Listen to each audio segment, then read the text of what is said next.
All right, welcome guys. Sean from RPH Ally, Derek Delaney from PharmD Financial Planning, also supporting us in RPH Ally as our financial advisor for pharmacists. Love it. Love you, Derek.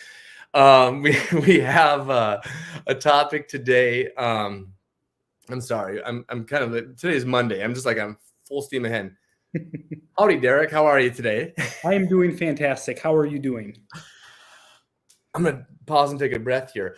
I'm doing well. Excited to have you and excited for the topic today because we're gonna be talking about AI and finance, which Yeah. I'm always there's so much in AI and pharmacy and healthcare right now. So this is kind of gonna be fun conversation. So I'm gonna let you kick us off. And what about AI and finance that you want to talk about today, Derek? So it's a topic that more and more people are starting to discuss. Really with the ability for people to go online and use Chat GPT, it has created a bubble that allows people to start thinking about what the future could look like if artificial intelligence continues to improve, which I think the statistic is doesn't technology technically double every 24 months, something like that? No idea. So if that's truly the case and artificial intelligence becomes more prevalent in our society and we're able to harness that power and use it more in a retail type of environment where somebody like you and I can do it from our own home computers, what does that mean for the future of people's finances and what could artificial intelligence change dramatically in that realm? And that type of conversation now is just starting, and there's a lot of unique ideas going on. And I have my own idea of what I think is going to change and what the short-term outcome is going to look like. And that's what I was hoping to talk about and discuss today. Let's do it, because I think there's a lot of parallels from what you're going to see in finance to what we're going to see in pharmacy as well. Like I just think of all the things that pharmacists do that they really don't need to be doing with the help of AI just to decrease that overall administrative burden. So let's do it, Derek. I have no idea what that looks like on the finance side, though. My first question, does Derek still have a job? Yes, I think so. Okay. And I'll explain why I think it's actually going to boost the value for good financial planners, and it as they enhance their services for the benefit of clients. But first, when I think about artificial intelligence specifically applied to finance, I think there are two sides of the coin of finance when it comes to a person. There's the IQ side, what do you know? And then there's the EQ side, the emotional and behavioral side of what do you actually do, right? And I think artificial intelligence is going to dramatically revolutionize the IQ side of finance. Or right now, if you have a financial question, your first instinct is to probably hop on your phone or hop on your computer and do a search on Google, right? And then you come up with whatever information pops up and you dig through a few articles, or you go on a Reddit message board and you figure out what people have to say and you make an informed decision based off of all that information, right? That is IQ side. That's knowing what's going on, knowing rules, knowing different things like that. I think artificial intelligence can come in and take the best of all of those areas and succinctly and efficiently deliver that information to somebody in a very, very fast way where they don't have to take the time searching their phone, going on Google, or doing stuff on message boards. So I think the big disruptor and the big revolutionary outcome of artificial intelligence when it comes to finance is it's going to create efficiencies in the delivery of financial information to people, and it's going to instantly help them implement that information if they choose to do so. And that is all going to happen on the IQ side of finance. I love it. I have nothing to say about that because it's like that's your world. But I can see a similar thing happening in pharmacy, right? To where, like even today, patients may be more educated about their drugs, or they may have a better idea from what they found on Google, right? Well, now it's like the pharmacists will hopefully have more time because they're using AI for their own workflow and processes, but then also getting that information that they need over to the patient in order to, make it actionable through the AI and make it easier for them to really take those better steps in their health. Is that am I making a good, like a proper analogy there? Yeah, I would say so. And I think in both of our examples, it is reactionary. artificial intelligence is reactionary. It is kind of like the scorekeeper of any sort of sports event or sports game, like football or basketball, where you're keeping score. They're going to be good at tallying up the score at the end of the game and delivering that information to you.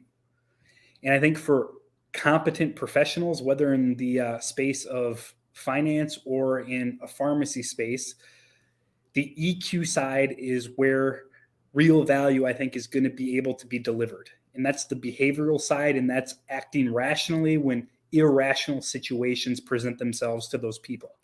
And in the case of finance, I would say the IQ side of finance, when you look at overall success, makes up for probably 30, maybe 35, 40% if we're pushing it, where EQ, emotional intelligence, when it comes to financial success, makes up 65, 70% of outcomes.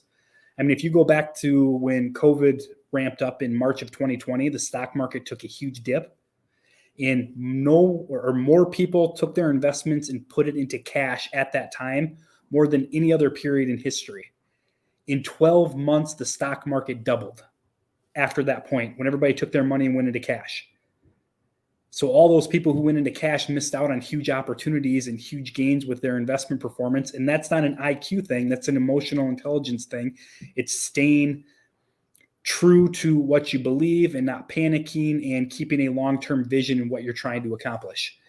So I think a competent financial professional, a trusted person in your life, whether that's a financial advisor or a mentor or a family member, is going to become even more important, because that EQ side of financial success is going to be under even more pressure once the IQ side is basically taken care of for you by artificial intelligence. Fascinating. Fascinating, Derek. This is you actually, it's like you're preaching to the choir this morning, because it was like this is no, I'm trying to think of what to say here, because it's almost like I'm sitting in church on a Sunday hearing a sermon that's directed right at me, but for a totally opposite reason, not expected. That's fascinating. I love that, how you just brought in emotional intelligence, staying true to what you believe, right? Even when everything else is going the other way, like with COVID, everyone's pulling their money out, fascinating. And that is so extremely difficult to do under situations where you are experiencing a lot of stress and new information you never experienced before. And that's something where I don't think artificial intelligence can get out ahead of it, because you can't program or teach artificial intelligence something that's never happened before, that the human mind is just starting to process for the first time, right? At least I don't think you can yet. The technology's not there. So my big example is, if you're a pharmacist and you want to figure out how much money you can contribute into your IRA and deduct in that year, and you're self-employed and your spouse works at a W-2 job and contributes to a 401k, you could type that into a chat bot, and Chat GPT or any other AI product can deliver that information to you. Where I think EQ is going to become a huge source of opportunity for financial professionals like myself is when you get a situation where you have a husband and wife who are 53 years old, the husband works in a retail environment, he's on his feet all day, they have a goal, and they've always had a goal of retiring when they're 58 years old. And all of a sudden, the husband is out for a hike one day and he hurts his foot, just tweaks it a little bit. But he's on his feet every single day, and that just agonizing pain in his foot that just doesn't go away is never going to get any better. And he thinks to himself, man, if I could just pull back in like a couple years, even though I know it's going to hurt my future retirement date, maybe I want to do that. But how am I going to have that conversation with my wife, who's got her heart set on retiring at 58? And oh, by the way, at the same time, investment markets are starting to pull back. Inflation is still high. There's a lot of volatility. And my parents and her parents are getting older now, where we may have to take care of them. We're not quite sure yet. All of that pressure put on somebody's shoulders to make smart financial decisions becomes extremely, extremely difficult. And that is the EQ side of finance that I think AI is never going to be able to influence or replicate, compared to what a financial professional or a trusted individual can do in a person's life. And I see that same thing happening in the world of pharmacy as well, in any sort of pharmacy job. But with the AI addition, that person, that 53-year-old male who's trying to like convince his wife, will be able to be more IQ, right? He'll be able to increase his intelligence on the situation.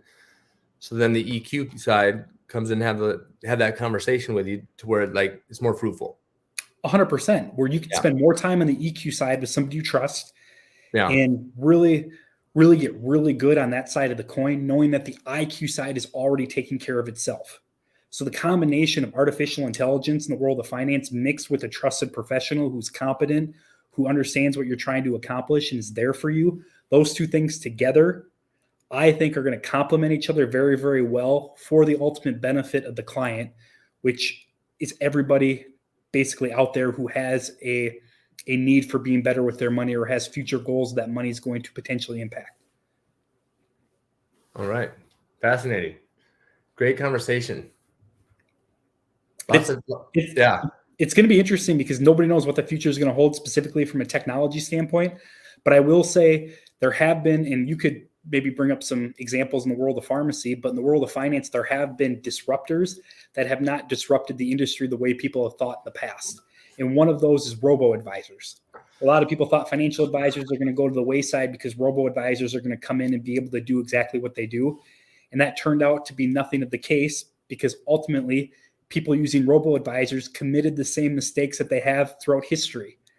And that is making poor behavioral decisions under duress and under stress in environments they've never experienced before. No, I remember you telling me that before.